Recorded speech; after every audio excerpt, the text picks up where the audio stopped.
Hi everyone! This is an LC71.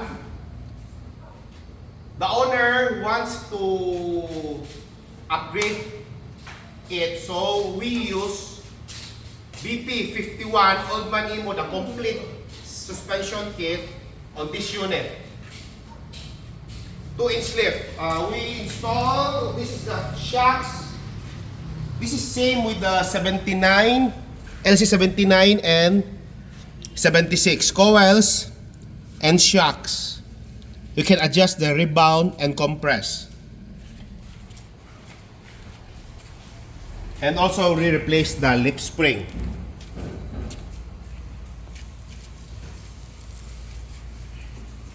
Five-piece stars using 285, 75, 16 BF Goodrich KM3 stars.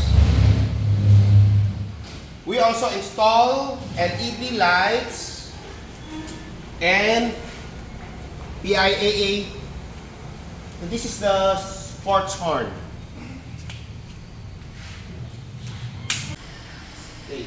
This is the 3-door LC71 70th anniversary.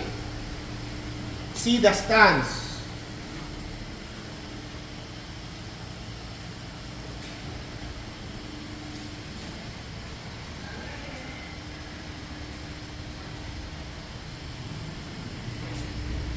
And also right now, we just replacing this unit, the COMEUP winch, because few months ago, the customer bought from us. And he called up and there's problem with the winch, so we replace it right away to brand new. Usa to Mr. Roland Cordoba. Usa to what happened to the winch? The one, what happened to the winch? The defect? The defect is it will winch in, no winch out. Okay. So, but the relay is clicking. So they say that it's the solenoid.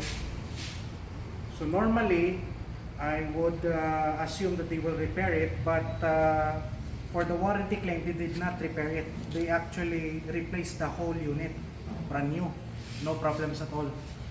And actually, Patrick, we did not make a follow-up with him. He was the one who called us today that the winch already arrived.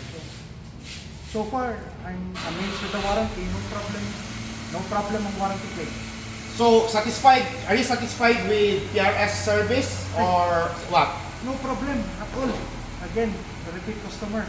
Repeat customer. Repeat customer. That's this is not the first time that I bought product here. I also bought that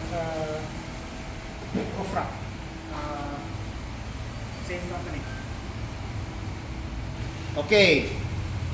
If you have products you bought from PRS, and if the product is there's damage and it can be claimed by warranty, we will replace it right away.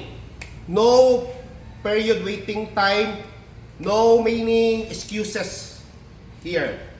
This is how we do service, personalized touch here at PRS.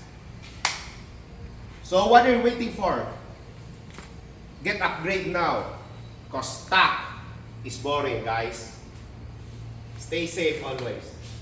Bye-bye na, boss. Bye-bye na mo. Bye.